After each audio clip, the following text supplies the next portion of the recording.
Merry you meet. This is the editorial for the Samhain edition of A Silver Chalice. So that makes it October 2019. And I thought I would talk to you today about animal spirits. I mentioned this a little bit last time in the previous editorial video. And, you know, things have changed a little bit.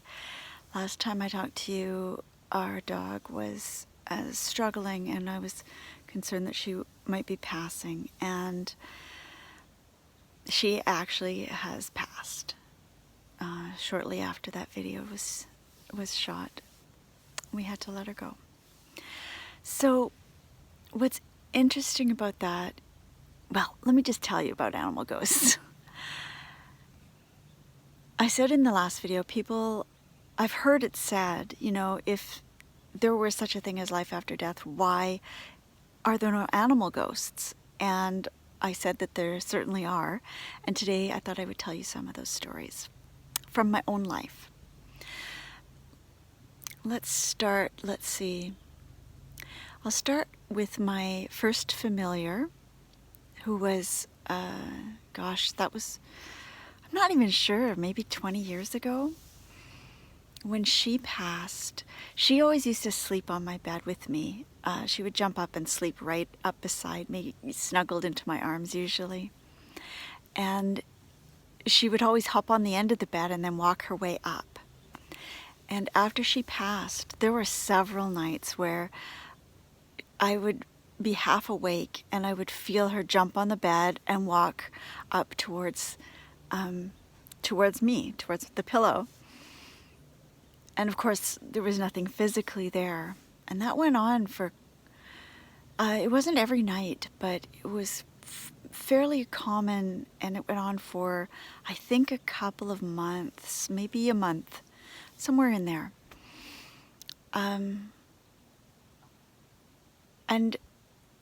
you know, at the time, I used to have a lot of trouble with death, with the loss, really.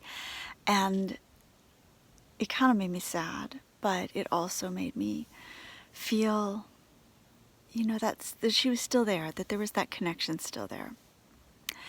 And let me see. You know what? I've had other experiences, but I can't remember them at the moment.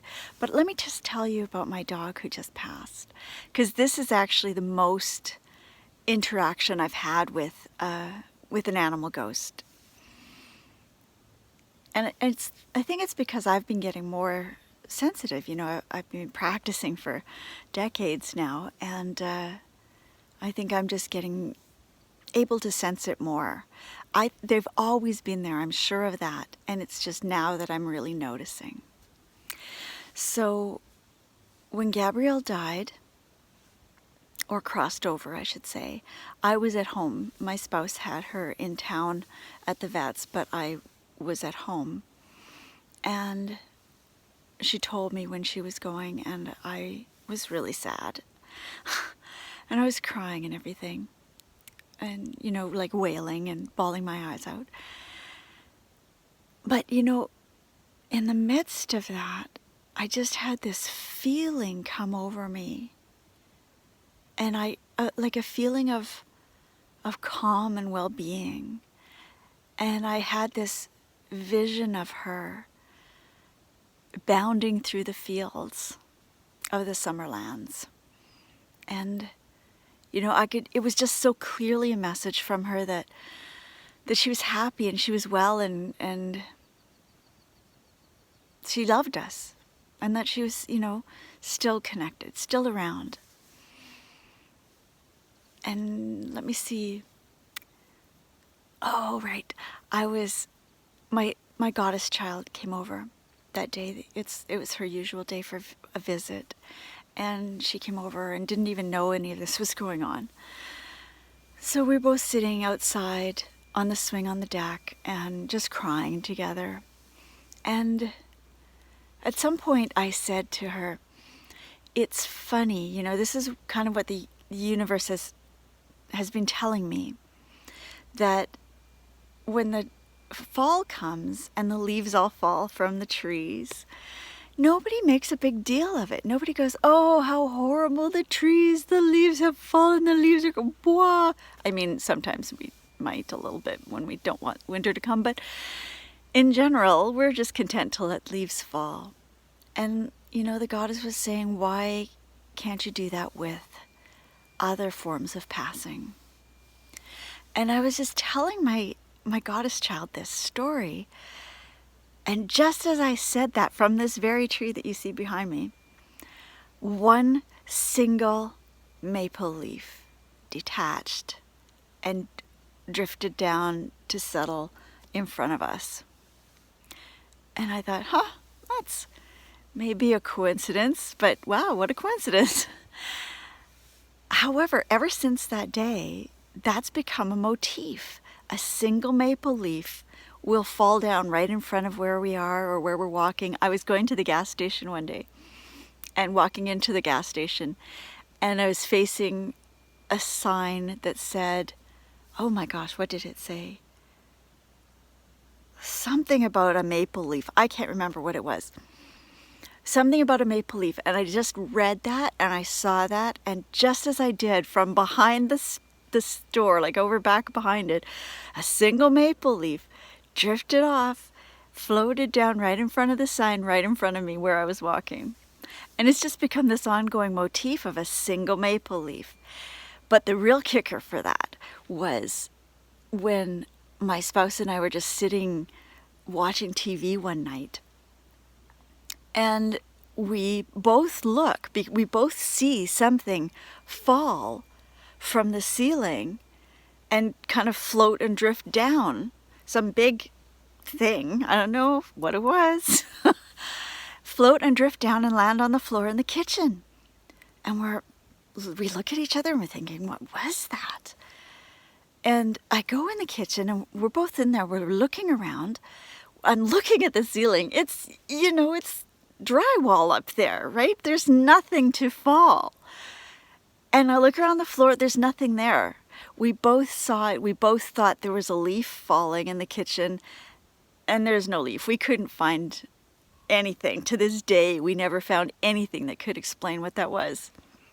I'm getting a little chilly, so my voice is getting a little funny, but and then another thing that happened was one night I woke up in the night with this smell of her. You know how every animal has its own smell, right? I woke up with the smell of her so strong in my nose, in my face. It felt like she was right on the pillow with me. And it was so strong it woke me up. And as I woke up, I realized, oh, that can't be Gabrielle. She's gone. But I didn't realize until the next day that, in fact, a smell can't wake you up. Your sense of smell turns off while you sleep, which is, can be troublesome sometimes, but beneficial other times. I'm not going to go into details. I'll leave that to your imagination. At any rate, but it was really clear, like the scent of her was so clear, even after I woke up. Like I could totally smell her in the room. And I often get smells. I often smell cigarette smoke when my dad is visiting, for better or worse. So, yeah, these are just a few of the examples I've had. There have been other things that have happened, things that have been moved in the house. She used to pick things up and bring them to us all the time. We actually had trained her quite well to carry things around from one to the other in the house and be a sort of delivery person. And if we dropped something, she would pick it up and she'd bring it to us. And we've often found things moved from where we had put them, and we think that may well have been her. And I've been thinking about, like, the stories are all great, and it's great to have that kind of confirmation that this kind of thing happens, that love does not end, that our loved ones stick around. She's really sticking around. And that there is no end to this life. It's just a change of state. But I wanted to bring this back to, being Samhain and being the time of year when we honor our beloved dead. I just wanted to share with you that something has shifted in me from this. Like, I'm still sad. I'm grieving. We have to go through and grieve each piece of the loss, and I'm doing that. But at the same time, I don't even really feel like she's gone. And I used to get that feeling a lot when someone would pass, and I thought it was just me not catching up with what was real or something. But this time I notice that what it really is that I can still feel her, that the connection is still here. The connection is eternal, and it endures. So why make a big production of it when the leaf falls? The leaf falls, and it's beautiful, and it has gifts in its own way. And yes, there's sadness, and at the same time, there's comfort. There's comfort in knowing that, in feeling her presence. So I think that's a big part of why I want to share these stories with you. If I can share a little bit of that comfort when we experience a loss, I totally want to do it. Anyway, I think I'm going to sign off. It's 12 minutes. I want to wish you a very, very lovely and happy and exciting Samhain. And, reach out to your beloved dead on this day when the veil between the worlds is so thin that they can come visit and we can cross over more easily. They're waiting for us, and they always hear us when we are thinking of them or speaking to them. So make the most of that this year.